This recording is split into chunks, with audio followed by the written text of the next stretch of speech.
Hi, everyone. It's Dr. Arlene Dijamco, the MultiDimensional MD. Thank you so much for joining me today. My mission is to help bring the intuitive aspects of health back to medicine in practical and tangible ways so that you can access deeper healing and experience more peace, love, and joy in your everyday lives. And every week, as usual, I'll sit down and reflect on the week and meditate to see if are any themes or topics that come up. And so, what I've heard over and over again this week, sometimes all day long, is this theme of I can't stop worrying. I can't stop these looping thoughts of I'm worrying about my kids, I'm worrying what will happen, I'm worrying what people will say to them, I'm worrying about my job. And so, when we look at that, worrying is a very normal part of the human experience. And so, this is something to understand first is that worrying is actually part of the job of the ego mind. But we are so much more than our ego mind. So we are going to look at how to reclaim our minds with conscious intention to help release our worries and take steps to look forward with more clarity. So just to realize like this is normal and that your ego mind is there to protect you in a way. But protection means for the ego mind, keeping things the same, keeping things out like in the box of what is known. So it's this built-in self-protection and sameness equals the known.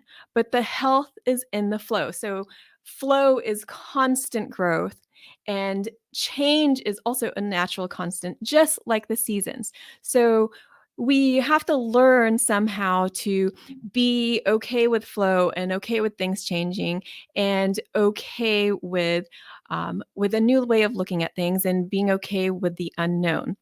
So here I'm going to introduce like a few things to help you along the way, and this will be a fairly brief podcast. So the first thing is to rephrase the question. So when we're worrying, there's usually a lot of what ifs. Okay. And this is, of course, what insurance companies think of. What if this? What if that? What if, anything terrible happens? Then what? So it can be hard to just stop worrying completely.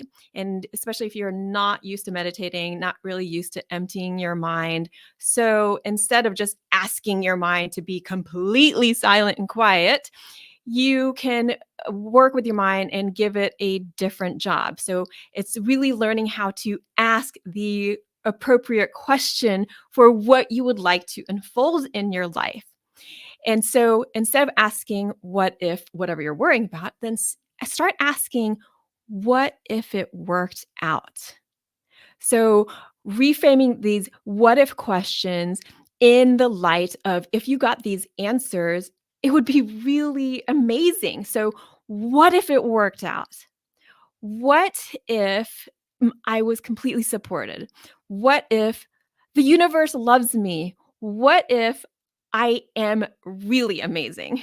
So just rephrasing your what if so that your ego mind has something to do. It always would like want something to do, especially if you find it going like this.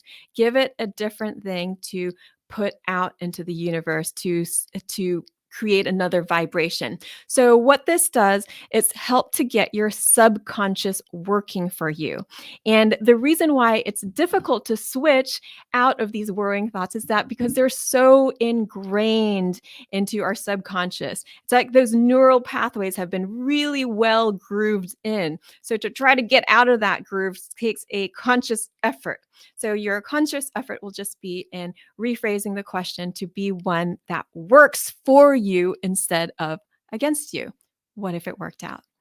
And then you can also create a new mantra for yourself. So instead of saying something like, "Oh, I am such a worrywart.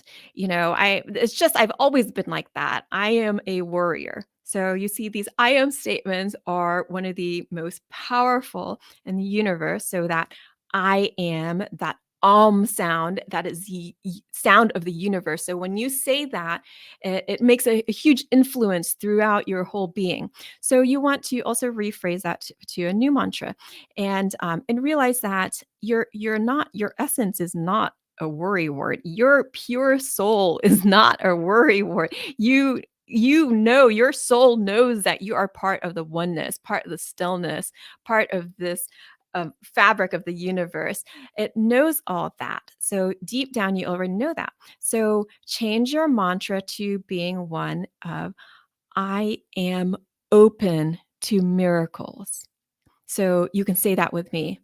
You can put your hand on your heart. You could put your hands out like this, or however you like to be, or just mountain pose, standing nice and tall, and say, I am open to miracles. I am open to miracles. I am open to miracles. So when you say that, you are actually opening yourself up to the unknown, because a miracle is something that is unknown. A miracle is something that you don't completely understand. And so in that way, you're learning to become more comfortable with the unknown, with things unfolding even better than you can imagine. And you can even say that, I am open to things unfolding even better than I can imagine. So getting out of worry is getting out comfortable with the uncomfortable, comfortable with the constant change. But again, we can use our mind to help it work for us instead of working against us. So you're rephrasing the question, and then you're also coming up with this new mantra, I am open to miracles. And it also helps to know your constitution. So if you are a really sensitive person, and more empathic, meaning you're a feeler type of person, you feel things easily. And if you're a highly sensitive person, the things that you're feeling really tend to affect you, then you need more quiet time. So to help build that into your day somehow. And quiet time is just free from distractions, free from the noise of the world, because you need quiet to be able to hear yourself, to listen to yourself. So it could be walking out in nature, it could be some meditation time, it could just be listening to relaxing music or reading something inspirational. So whatever that quiet time means to you, if you are a really sensitive person, then you will tend to need more quiet time than the average person. And honestly, as you start to become more in tune with yourself, then people will actually tend to need more quiet time, because they need that time to reset and get to know themselves. And getting to know yourself, then you really get more familiar with your essence of who you are. And that helps you not to worry, because again, what I was talking about, your essence knows you're supported. Your essence knows that you're loved. Your essence, that soul, that pure emanation of spirit, that's what I call your essence, knows is that you are confident and you are free to be yourself. You completely feel like yourself. And so the more you get to know yourself, so using that quiet time to get to know yourself, then you can realize that. And then realize that you're this infinite being, really big, expansive being, squished into a finite body. So this finite body is ever changing, and we're born, but then the body will not last. But your spirit, your soul, is everlasting, so it is infinite, squished in a finite body. So just realize that, because you have your ego mind in between all of that. And so this is that trinity of the body, mind, and spirit, making you a human being. And so understanding all those different aspects of yourself, your soul that is infinite and expansive, and that's how you know you have so much potential. Your body that is finite, so it's always needing tending to. It will always need talking to and nourishing, but so does your mind, because your mind is working with all of your body and your spirit, and it's helping direct things. But your mind also has an ego mind to it, and so that makes you feel more finite when you're actually infinite. So just remember that. Remind yourself of that regularly, every single day, every single night. It's a great thing to do first thing when you wake up, a great thing to do right before you go to sleep. The veil is much thinner then. And so when you remind yourself that you are this infinite spirit embodied, then it helps for you to embody your soul more, to feel more grounded in your body. And it helps to infuse it into your subconscious, because we need ways to work with our subconscious to be able to smooth out these worry loops, to be able to have another way of dealing with things. Okay, so to recap, you're rephrasing the question that what if it worked out, or what if it worked out even better than I could imagine? You have a new mantra: I am open to miracles. You know your constitution. So when you need more quiet time to reset and get to know yourself, you remember you're this infinite being, your essence, that is this unique emanation of the stillness of spirit. And then the last thing I wanted to talk about was something called Neurographics, which is really interesting. And it's something that I just came across. And I don't always bring up things that I just have learned, but I thought that this was such a neat concept, and really tied in together this mind, using the mind and being able to tap in your subconscious to be able to create what you would like in the world and help to release worries. So this was created in Russia, and I apologize, I don't have the name of who came up with it, in the 2015 or so, so fairly new, but it is reminiscent of other things like Zen Doodle and stuff. So I'm going to try to draw for you. So you can draw a shape, and this is how your subconscious works. It works with shapes, with abstract things, with it doesn't always work with words. We're using some words to help tap into it, but it also works without words. So if you draw a shape that represents you, so say a nice little circle there. So, okay, so say that represents me. And then there's something that you would like to have in the world or accomplish in the world, or it's some clarity that you would like to have. Maybe you would like to feel more relaxed. So I'm going to just draw a circle of feeling more relaxed. Maybe I would like to be able to speak to more people. So I'll draw another circle, or access more healing for more people, helping more people. So whatever it is that you would like, then just draw another shape for it. And I'm drawing circles, but it can be whatever you would like. You can see that. Very, very, very simple. So then you are going to draw lines, squiggly lines, however you would like to connect them. And they don't have to be in any particular way. So I'm going to do just some lines like that. You can make them however you would like. Let me move this microphone out of the way a little bit. Okay. How about this? I'll sit over here. So, okay, you see very simple there. This is Neurographics. And then do you see all those intersections?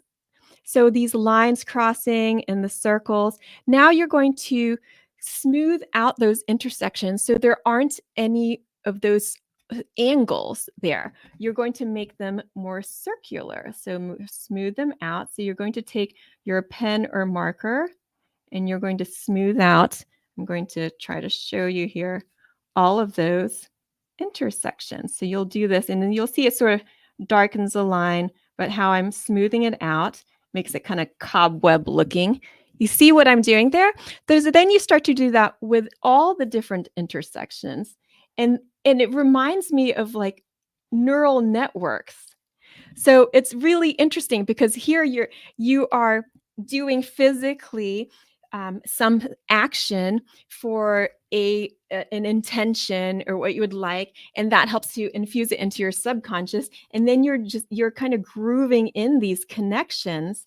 And what that helps to do is helps to groove in new neural circuits in your brain. And this is so amazing. So I've seen some stories of people doing this. Oh, hi, Craig. Thank you so much for being here.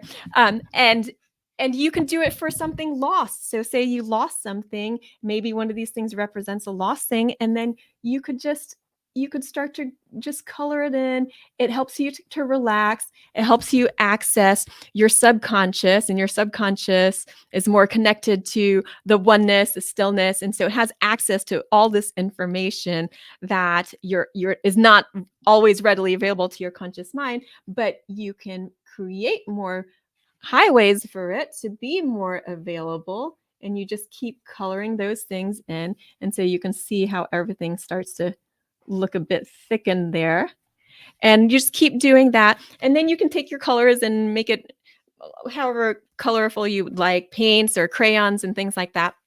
And so I saw stories of people doing that and they couldn't find something. And then minutes later that were able to find it. So I thought that was really neat. But I also started to do that in my mind because I'm pretty visual. And maybe if you're able to imagine things very easily, then it's something that you could also, this is an example in physical reality, but you could also do it as a mind exercise, just imagining, drawing those things in your mind. And so I've been practicing doing that. And it's really amazing because it helps to soften things. So things that you feel like, I don't know quite how to get there yet, you start to soften into it and relax into it. And then as you start to color those things in, it's like, I don't need to know every single step of how.